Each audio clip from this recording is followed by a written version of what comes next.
Hello students, कैसे हैं आप सब। उम्मीद है आप सभी अच्छे होंगे। तो चलिए आज स्टार्ट करते हैं हम लोग जो 200 plus MCQs physical education class 12th की जो सीरीज़ चल रही है, ठीक है, उसी का ये नया वीडियो है, वीडियो पार्ट 7। तो चलिए स्टार्ट करते हैं आगे के क्वेश्चन। हमने पिछली बार यहाँ पर 18th क्वेश्चन जो है इसका, ठीक है, ये जो चैप्टर हम ऑलरेडी मतलब इसमें जो कवर कर रहे हैं, यानी कि ये जो क्लास 12th का चैप्टर 7 है, physiology and injuries in sports, इसका हमने 18th क्वेश्चन कर लिया था पिछली बार, ठीक है। इसके बाद के जो क्वेश्चन है वो करते हैं। तो एक बार 18th क्वेश्चन को दोबारा पढ़ लेते हैं और फिर हम 19th क्वेश्चन से स्टार्ट कर देंगे। तो चलिए स्टार्ट करते हैं।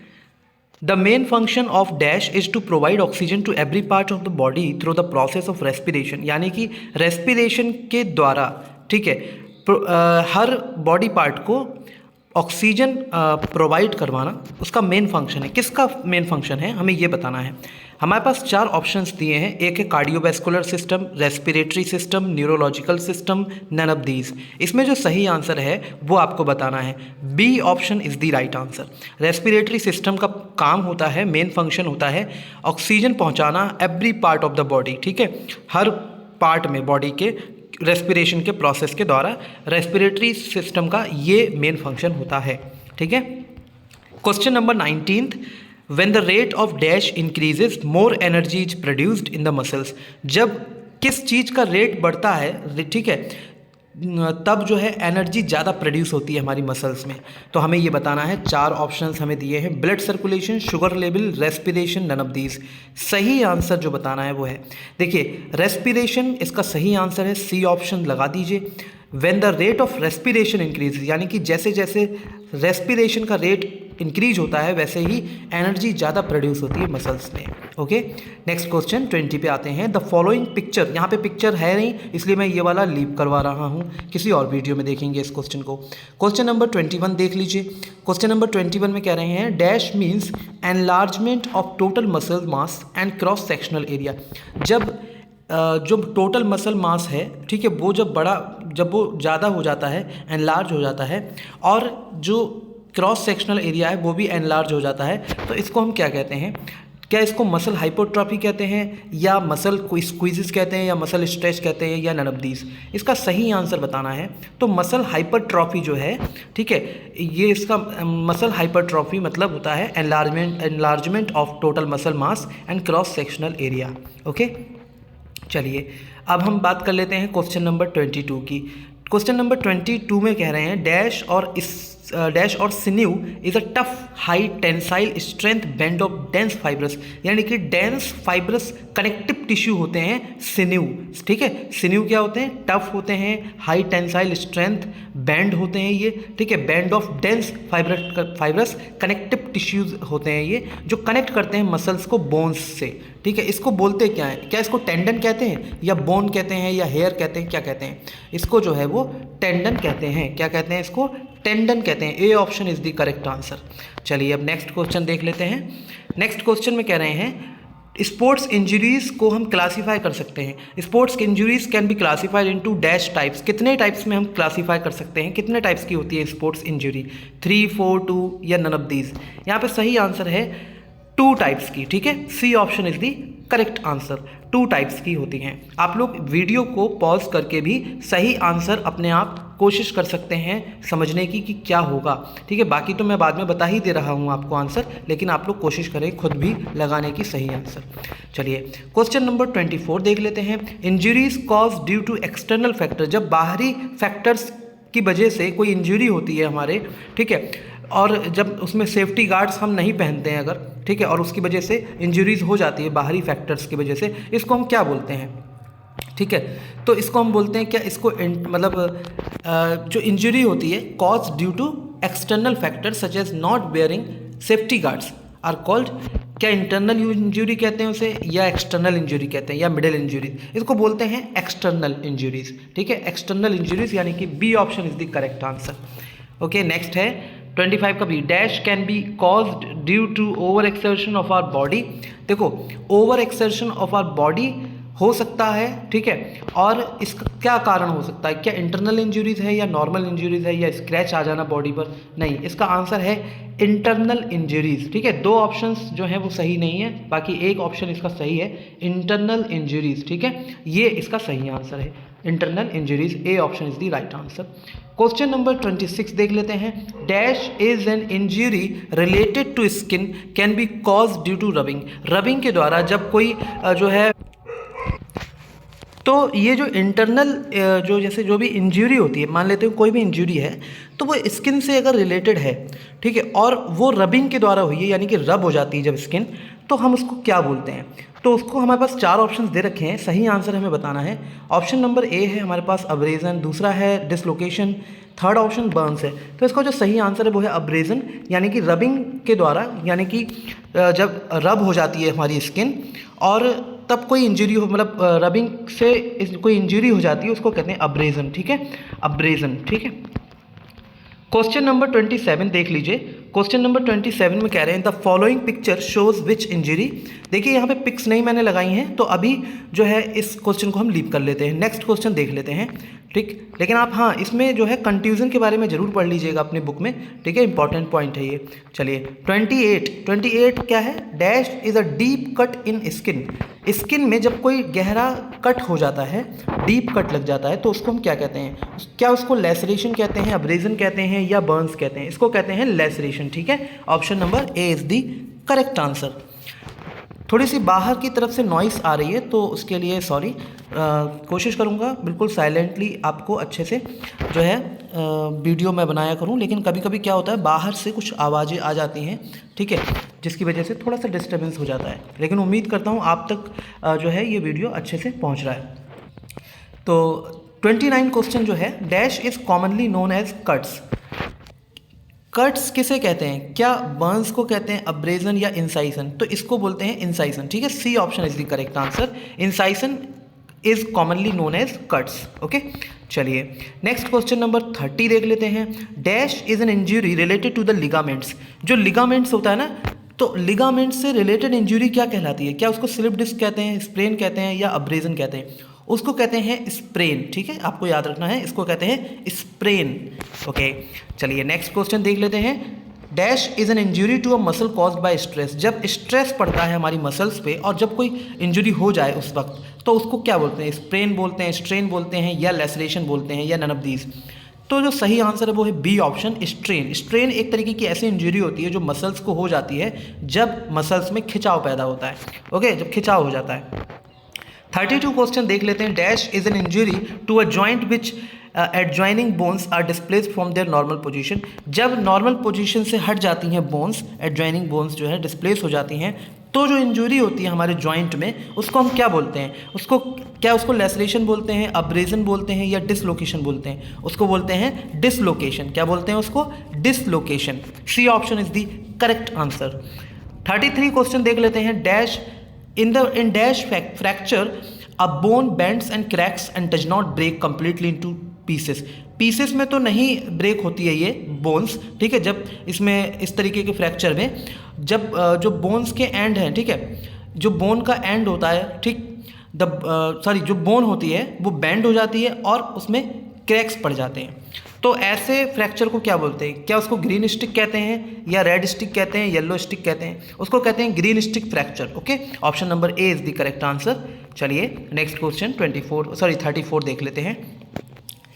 Dash fractures occur in which broken ends of the bones are driven into each other. देखिए ऐसे फ्रैक्चर्स जिसमें क्या होता है, जो ब्रोकन एंड्स होते हैं, टूटी हुई जो हड्डियों के कोने होते हैं, ब्रोकन एंड्स होते हैं, ठीक, तो वो एक दूसरे के ऊपर चढ़ जाते हैं या ड्राइव कर जाते हैं, तो इसको हम क्या बोलते हैं? इसको क्या बोलते हैं? क्या इसको ट्रांसवर्स फ्रैक्चर कहते हैं या इम्पैक्टेड फ्रैक्चर कहते हैं या स्पाइरल फ्रैक्चर कहते हैं या नन ऑफ दीज?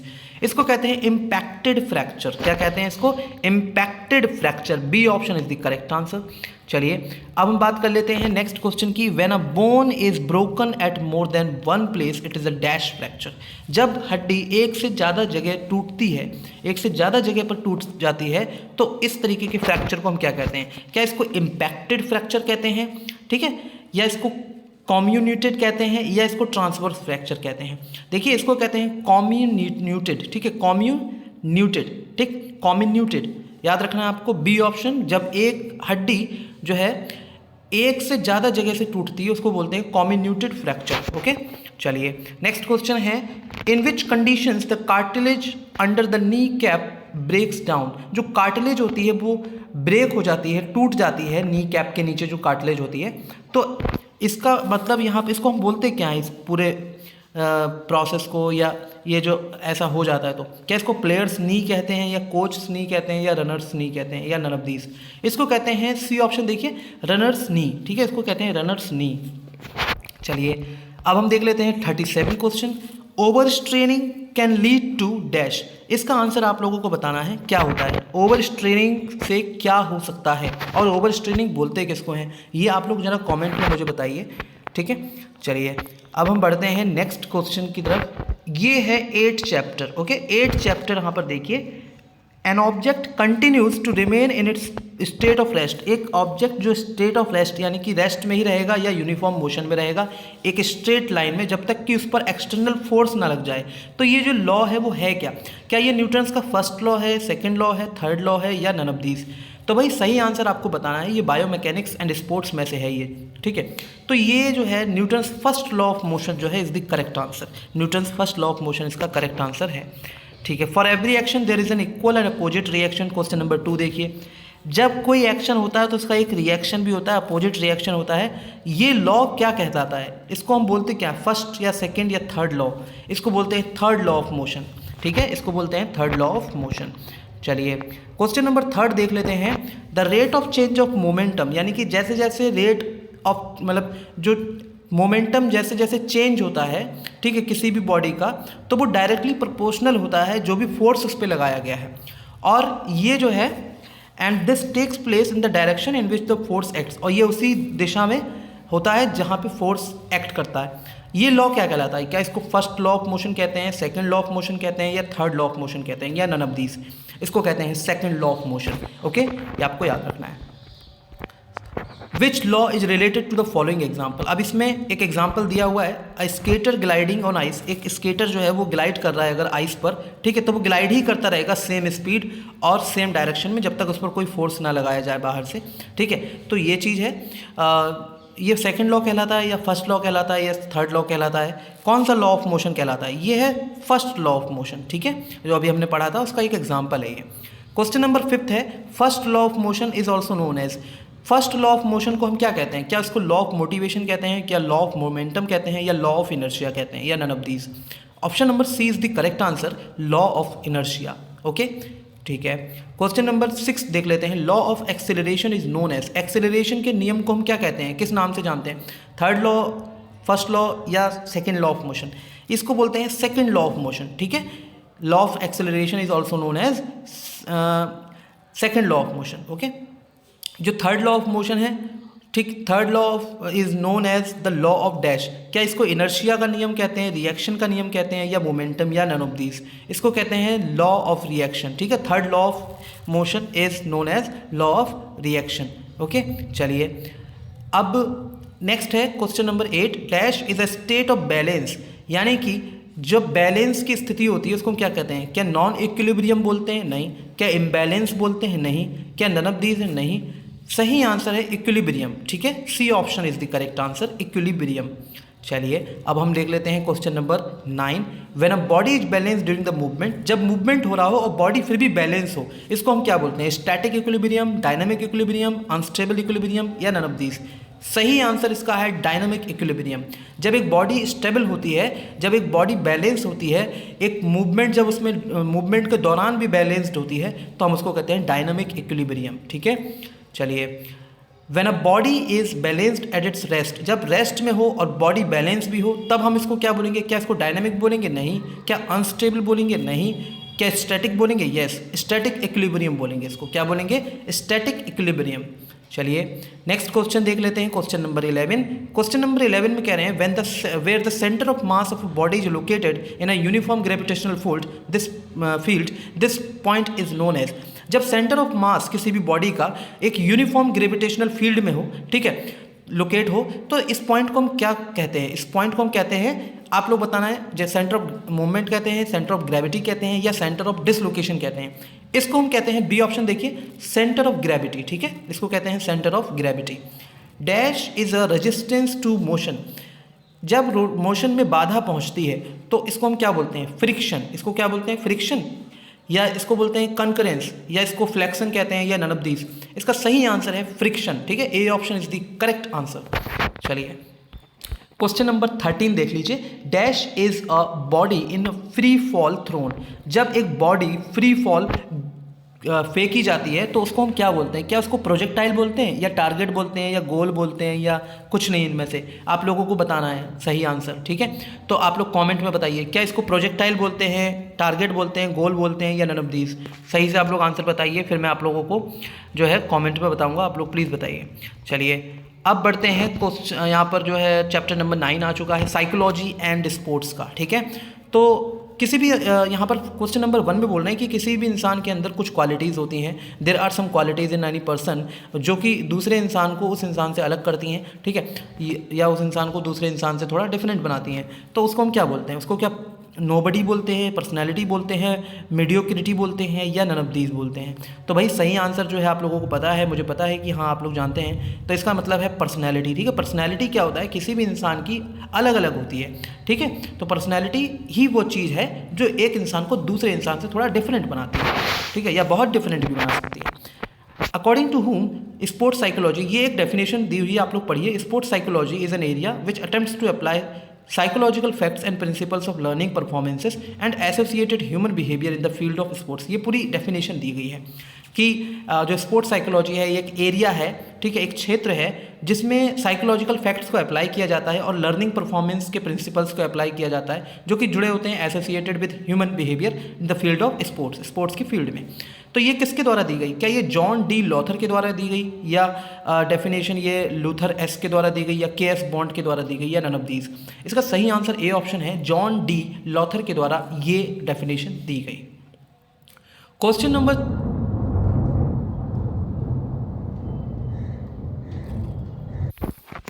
तो अब क्वेश्चन नंबर 3 देख लेते हैं। According to whom personality is sum total of one's behaviour. यहाँ पर जो है कि जो पर्सनैलिटी है वो किसी भी बिहेवियर का पूरा टोटल है। ठीक है, तो ये किसके द्वारा दी गई डेफिनेशन हमें बताना है। तो ऑप्शन नंबर ए हमारे पास है हैरे, बी ऑप्शन है ऑलिवर, और सी ऑप्शन है वॉटसन, और डी में तो नन ऑफ दीज दिया हुआ है। तो सही आंसर जो है इसका सी ऑप्शन है वॉटसन। ठीक है, वॉटसन के अकॉर्डिंग जो है personality is sum total of one's behaviour. चलिए क्वेश्चन नंबर 4 देख लेते हैं। Carl G Jung classified personality into dash main types. कितने टाइप्स में कार्ल जी जंग ने क्लासिफाई किया था पर्सनैलिटी को? 2, 3, 4, 5, किसने में? ठीक है, आपको बताना है सही option. Option number A is the correct answer.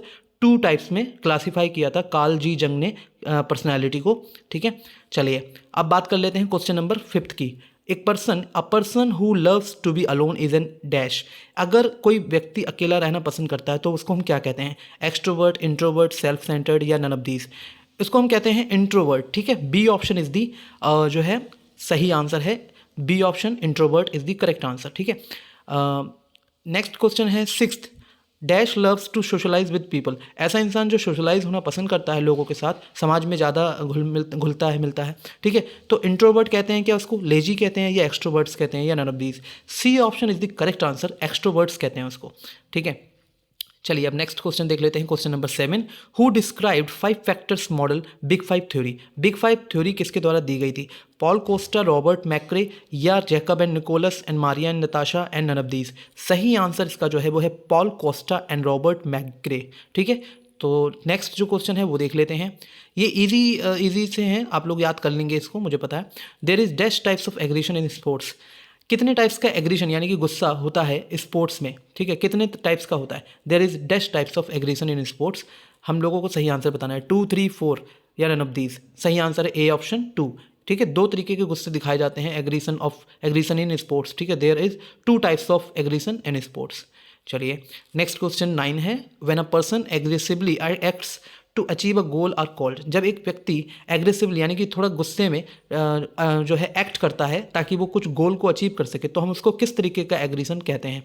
क्या उसे नॉर्मल एग्रीसन कहते हैं, या एबनॉर्मल एग्रीसन कहते हैं, या फिर इंस्ट्रूमेंटल एग्रीसन कहते हैं? तो उसको हम लोग कहते हैं इंस्ट्रूमेंटल एग्रीसन। ठीक है, C option is the correct answer. चलिए 9th क्वेश्चन देख लेते हैं। Hostile aggression can lead to. Hostile aggression का मतलब क्या होता है?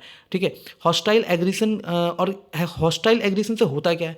तो उससे क्या हो सकता है? क्या उससे काम बिहेवियर हो जाता है, अच्छा बिहेवियर हो जाता है, इरिटेटिंग बिहेवियर हो जाता है, या वायलेंट बिहेवियर हो जाता है, या C option D option none of these. तो आप लोगों को सही आंसर बताना है।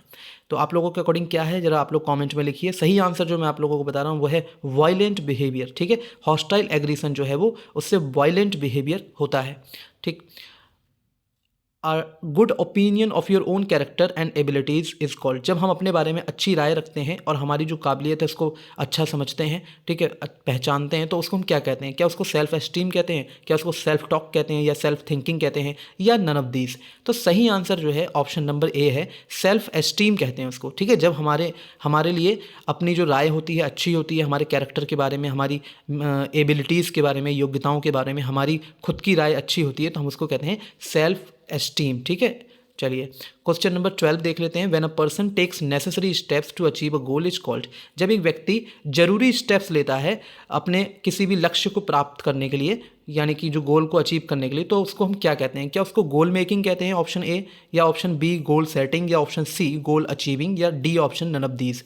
सही आंसर है गोल सेटिंग। जब एक व्यक्ति अपने कुछ नेसेसरी स्टेप्स लेता है ताकि वो एक किसी लक्ष्य को प्राप्त कर सके, लक्ष्य प्राप्ति के लिए, तो उसको कहते हैं goal setting. Okay, when we talk to our self and try to understand us is called. Question number 13 बोल रहा है, ठीक है, when we talk to our self, जब हम अपने आप से बात करते हैं और अपने आप को समझने की कोशिश करते हैं, तो उसको हम क्या कहते हैं? क्या उसको इनर हीलिंग कहते हैं, या सेल्फ टॉक कहते हैं, या इंटरनल टॉक कहते हैं, या नन ऑफ दीज कहते हैं? सही आंसर है सेल्फ टॉक, उसको हम कहते हैं self talk. Okay, question number 14 देख लेते हैं। According to Carl G Jung personality types are dash, talkative and quiet. देखिए कार्ल जी जंग के द्वारा कितने टाइप्स की पर्सनैलिटी थी? 2 टाइप्स की। ठीक है, तो आप लोगों को सही सही बताना है इसमें से कौन सी जो है सही आंसर है। एक तो टॉकेटिव एंड क्वाइट बोल रहे हैं, एक बोल रहे हैं एवरेज एंड फास्ट, एक बोल रहे हैं इंट्रोवर्ट एंड एक्सोवर्ट, या नन ऑफ दीज। तो सही आंसर जो है वो इंट्रोवर्ट और एक्सोवर्ट। ठीक है, तो इंट्रोवर्ट एंड एक्सट्रोवर्ट जो है वो 2 टाइप्स की क्वालिटीज़ हैं, 2 टाइप्स ऑफ पर्सनैलिटीज़ हैं जो कार्ल जी जंग के द्वारा क्लासीफाई की गई। क्वेश्चन नंबर 15 देख लीजिए। जब एक पर्सन इमोशनली अनस्टेबल होता है और नेगेटिव होता है तो उसको क्या बोलते हैं? When a person is emotionally unstable and negative it is termed as. क्या उसको न्यूरोटिसिज्म कहते हैं, या न्यूरोलॉजी कहते हैं, या न्यूरोपैथ कहते हैं, या नन ऑफ दीज कहते हैं? Option number A is the correct answer, neuroticism कहते हैं उसको। ठीक है, चलिए यहाँ पर आ गया है 10th चैप्टर, स्टार्ट हो चुका है 10th chapter training in sports. अच्छा, हमारे पास क्वेश्चन नंबर 1 में ये बोल रहे हैं कि अकॉर्डिंग टू होम, किसके according? Training is an original procedure by which people learn knowledge and skill for a definite purpose. Training एक ओरिजिनल प्रोसीजर है जिसके द्वारा लोग जो है नॉलेज और स्किल सीखते हैं किसी भी पर्पस के लिए, किसी डेफिनेट पर्पस के लिए। ये डेफिनेशन किसने दी है? ये जैकब ने दी है, या डेल एस बीच ने दी है, या जेम्स ने दी है, या नन ऑफ दीज? तो यहाँ पर जो है ये डेल एस बीच जी ने दी है ये डेफिनेशन। ठीक है, B option is the correct answer. चलिए बी ऑप्शन देख ले, सॉरी क्वेश्चन नंबर 2 देख लेते हैं। Dash means to understand athletes potential. एक एथलीट की पोटेंशियल को पहचानना। ठीक है, एक एथलीट की पोटेंशियल को पहचानना क्या कहलाता है? क्या उसको टैलेंट डेवलपमेंट कहते हैं, या टैलेंट आइडेंटिफिकेशन कहते हैं, या टैलेंट एक्विजिशन कहते हैं, या none of these? Talent identification, B option is the correct answer. चलिए नेक्स्ट क्वेश्चन है। Dash means to help in the development of athletes talent and potential. जब एथलीट का पोटेंशियल और टैलेंट को डेवलपमेंट करा जाए और उसमें मदद की जाए तो उसको हम क्या बोलते हैं? क्या उसको टैलेंट डेवलपमेंट कहते हैं, या टैलेंट एक्विजिशन, या टैलेंट पोटेंशियल, या नन ऑफ दीज? तो ऑप्शन नंबर ए जो है वो सही आंसर है, टैलेंट डेवलपमेंट। चलिए नेक्स्ट क्वेश्चन है question number 4। Dash is a cyclical method of planning. यानी कि एक साइकिल चलता रहता है जिसमें प्लानिंग और मैनेजिंग होता है एथलेटिक और फिजिकल ट्रेनिंग का। ठीक है, तो इसमें इसको बोलते क्या, इसको क्या बोलते हैं? क्या इसको जो है स्पोर्ट्स नॉर्मलाइजेशन कहते हैं, या स्पोर्ट्स पीरियडाइजेशन कहते हैं, या स्पोर्ट्स एबनॉर्मलाइजेशन कहते हैं, या नन ऑफ दीज? तो इसका सही आंसर है बी ऑप्शन, स्पोर्ट्स पीरियडाइजेशन कहते हैं इसको। Sports periodisation is a cyclical method of planning and managing athletic और फिजिकल ट्रेनिंग। ठीक है, क्वेश्चन नंबर 5 में देख लेते हैं, अकॉर्डिंग टू हुम, किसके अकॉर्डिंग अगर हम बात करें कि मस्कुलर स्ट्रेंथ जो है उसको अच्छे से डिफाइन ऐसे किया जा सकता है कि ये ग्रेटेस्ट अमाउंट ऑफ फोर्स होती है जो muscles can produce in a single maximal effort. एक बार में मसल्स जितना भी अपना मैक्सिमल एफर्ट लगा सकती है, फोर्स लगा सकती है, ठीक है, तो वही फोर्स जो है मस्कुलर स्ट्रेंथ कहलाता है। ये किसके अकॉर्डिंग डेफिनेशन दी गई? ये डेफिनेशन जो है हमारे पास 4 ऑप्शंस हैं, सही आंसर बताना है, David R Lamb, David S, David N Lamb, या नन ऑफ दीज। तो सही आंसर है option number A, David R Lamb के द्वारा ये डेफिनेशन दी गई। चलिए क्वेश्चन नंबर 6 देख लेते हैं, according to whom muscular strength is that force that a muscle or group of muscles can exert against a resistance in a single maximal effort. अब यहाँ पर आप लोग समझिए इस क्या नाम है डेफिनेशन को कि ये किसके अकॉर्डिंग दी गई। क्या ये जॉन के द्वारा दी गई, या मैथ्यूज़ के द्वारा दी गई, या जेम्स के द्वारा दी गई, या फिर नन ऑफ दीज? तो यहाँ पे मस्कुलर स्ट्रेंथ जो है वो फोर्स है, ठीक है, वह फोर्स है जो मसल या ग्रुप ऑफ मसल्स पैदा कर सकते हैं किसी भी रेजिस्टेंस के लिए, ठीक है, किसी भी रेजिस्टेंस से लड़ने के लिए एक सिंगल मैक्सिमल या मैक्सिमम एफर्ट में। तो ये जो डेफिनेशन है वो मैथ्यूज़ के द्वारा दी गई, B option is the correct answer. Dash, अच्छा यहाँ पे देख लेते हैं question number 7, dynamic strength is also called, dynamic strength को हम किसी दूसरे नाम से भी जानते हैं, क्या वो हाइपोथेटिक स्ट्रेंथ है, आइसोटेनिक स्ट्रेंथ है, या आइसोमेट्रिक स्ट्रेंथ है, या नन ऑफ दीज है? तो सही answer is the isotonic strength. क्या बोलते हैं इसको? आइसोटोनिक स्ट्रेंथ, ठीक है, आइसोटोनिक स्ट्रेंथ। चलिए नेक्स्ट क्वेश्चन है क्वेश्चन नंबर 8, ठीक है। तो नेक्स्ट क्वेश्चन है क्वेश्चन नंबर 8, डायनामिक स्ट्रेंथ जो प्रोड्यूस होती है by the dash of muscles, dynamic strength कैसे प्रोड्यूस होती है? क्या वो मूवमेंट से होती है, फ्लेक्सिबिलिटी से होती है, या एंड्योरेंस से होती है, या नन ऑफ दीज? तो जब डायनामिक स्ट्रेंथ जो है वो प्रोड्यूस होती है, ए ऑप्शन देखिए, मूवमेंट से, ठीक है, strength produced by the movement of muscles, ठीक है, तभी डायनामिक स्ट्रेंथ प्रोड्यूस होती है। चलिए नेक्स्ट हम लोग देख लेते हैं, dash is the high speed of contraction of muscles to overcome a resistance, किसी रेजिस्टेंस से ओवरकम करने के लिए जो मसल्स कॉन्ट्रैक्शन होता है, ठीक है, तो हाई स्पीड में होता है, तो उसको हम क्या बोलते हैं? क्या उसको एक्सप्लोसिव स्ट्रेंथ कहते हैं, क्या उसको नॉर्मल स्ट्रेंथ कहते हैं, या फास्ट स्ट्रेंथ कहते हैं, या नन ऑफ दीज? तो इसका है सही answer explosive strength. Explosive strength is the high speed of contraction of muscles to overcome a resistance. चलिए क्वेश्चन नंबर 10 देख लेते हैं, maintenance of strength by a person for a longer period time is called dash. तो maintenance जो होता है strength का, ठीक है, स्ट्रेंथ का मेंटेनेंस जो होता है किसी भी पर्सन के द्वारा लंबे पीरियड के लिए, ठीक है, maintenance of strength by a person for a longer period of time is called dash. तो इसको क्या फ्लेक्सिबिलिटी कहते हैं, या स्ट्रेंथ एंड्योरेंस कहते हैं, या स्पीड एंड्योरेंस कहते हैं, या नन ऑफ दीज? इसको बोलते हैं स्ट्रेंथ एंड्योरेंस, यानी कि जो स्ट्रेंथ है लंबे समय के लिए बरकरार रहती है किसी भी इंसान की, अगर उसको मेंटेन करके रखता है वो, तो उसको बोलते हैं स्ट्रेंथ एंड्योरेंस, ठीक है। चलिए maintenance of strength by a person for a longer period time is called strength endurance. Question number 11 देख लेते हैं, which strength is also known as या also called as isometric strength, किस स्ट्रेंथ को isometric strength के नाम से भी जानते हैं? तो इसको क्या स्लो स्ट्रेंथ, फास्ट स्ट्रेंथ, या स्टैटिक स्ट्रेंथ, या नन ऑफ दीज? तो इसको बोलते हैं स्टैटिक स्ट्रेंथ, ठीक है। स्टैटिक स्ट्रेंथ जो है वो उसको आइसोमेट्रिक स्ट्रेंथ के नाम से भी जानते हैं, यानी कि हम ये कह सकते हैं कि जो आइसोमेट्रिक स्ट्रेंथ है उसे हम स्टैटिक स्ट्रेंथ भी कह सकते हैं। क्वेश्चन नंबर हमारे पास 12 जो है उसमें आप लोग देख लीजिए, क्वेश्चन नंबर 12 में कह रहे हैं, when someone holds a position without any movement he is using his dash. जब कोई भी व्यक्ति होल्ड करता है कोई भी पोजीशन बिना मूवमेंट के, तो वो कौन सा स्ट्रेंथ यूज कर रहा है? ही इज़ यूजिंग, क्या वो स्टैटिक स्ट्रेंथ यूज कर रहा है, डबल स्ट्रेंथ यूज कर रहा है, सिंगल स्ट्रेंथ यूज कर रहा है, या नन ऑफ दीज? तो वो कर रहा है स्टैटिक स्ट्रेंथ, ठीक है। When someone holds a position without any movement he is using static strength, ठीक है। चलिए नेक्स्ट क्वेश्चन है total amount of weight a person can lift relative to his body. एक इंसान का वेट के अकॉर्डिंग जो भी वो वजन उठा सकता है उसको हम उस स्ट्रेंथ को हम क्या कहते हैं? तो क्या उसको नॉन रिलेटिव स्ट्रेंथ कहते हैं या रिलेटिव स्ट्रेंथ कहते हैं या मेंटल स्ट्रेंथ कहते हैं या नन ऑफ दीज? उसको कहते हैं रिलेटिव स्ट्रेंथ। क्या कहते हैं उसको? Relative strength. चलिए क्वेश्चन नंबर 14 देख लेते हैं। यहाँ पे क्वेश्चन नंबर 14 में कह रहे हैं अकॉर्डिंग टू हुम, किसके अकॉर्डिंग जो एंड्योरेंस है, ठीक है, endurance is the ability to resist fatigue, यानी कि थकान के अगेंस्ट में जो होती है एबिलिटी, उसको हम कहते हैं एंड्योरेंस। क्या ये जो डेफिनेशन है वो दी किसके द्वारा? Endurance is the ability to resist fatigue. तो ये जॉनसन के द्वारा दी गई या हैरे के द्वारा दी गई या जेम्स के द्वारा या नन ऑफ दीज? तो सही आंसर है ऑप्शन नंबर बी, हैरे के द्वारा ये डेफिनेशन दी गई।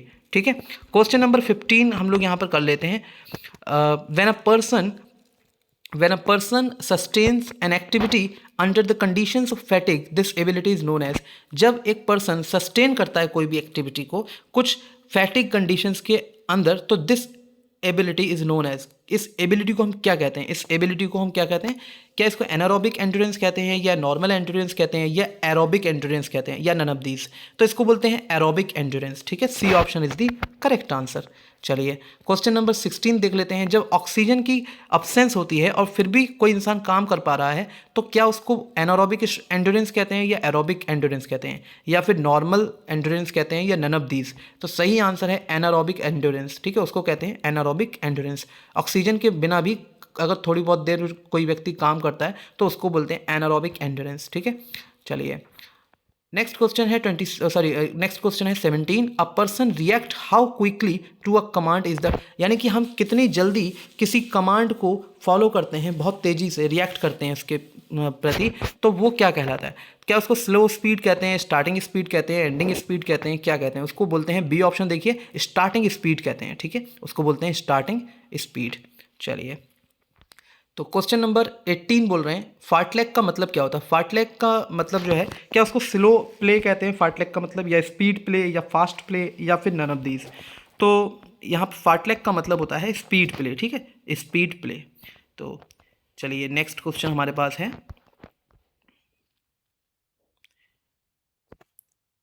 हमारे पास 19th क्वेश्चन है, आप लोग यहाँ पर देख सकते हैं। फिर 20 क्वेश्चन है मेरे पास। ठीक है, यहाँ पे और जो 19 और 20 है इसका आंसर आप लोग, वैसे आप लोगों को यहाँ पर दिख रहे होंगे, बोल्ड में आंसर हैं। ठीक है, तो ये जो क्वेश्चंस हैं आप लोग मुझे बताइए कि इसके आंसर क्या हैं। ठीक है, और अपने फ्रेंड से भी पूछिए, और ताकि आपको भी पता होगा कि हाँ कैसी तैयारी आपकी चल रही है। फिर भी आप लोग ज़रा इसका सही आंसर बताइए, मुझे कमेंट में बताइए। ठीक है, वैसे मैंने इसमें बोल्ड कर दिए आंसर, लेकिन फिर भी आप कोशिश करिए कि पहले क्वेश्चन को आप अपने आप पढ़ें और आंसर्स जो है हाइड करके अपने आप देखें कि क्या आंसर हो सकता है इसका।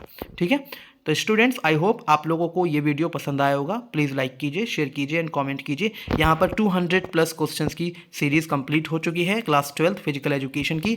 और भी अच्छे वीडियोस मैं लाने वाला हूँ आप लोगों के लिए, सिलेबस के भी वीडियोस लाने वाला हूँ, जो भी मतलब MCQ के अलावा हैं। ठीक है, सब्जेक्टिव जो भी आपके लॉन्ग शॉर्ट आंसर्स हैं तो सब लाने वाला हूं। तो आई होप स्टूडेंट्स आप लोगों को ये वीडियो अच्छा लगा होगा। तो प्लीज़ लाइक कीजिए, शेयर कीजिए एंड प्लीज़ सब्सक्राइब करें हमारे चैनल को। Thank you.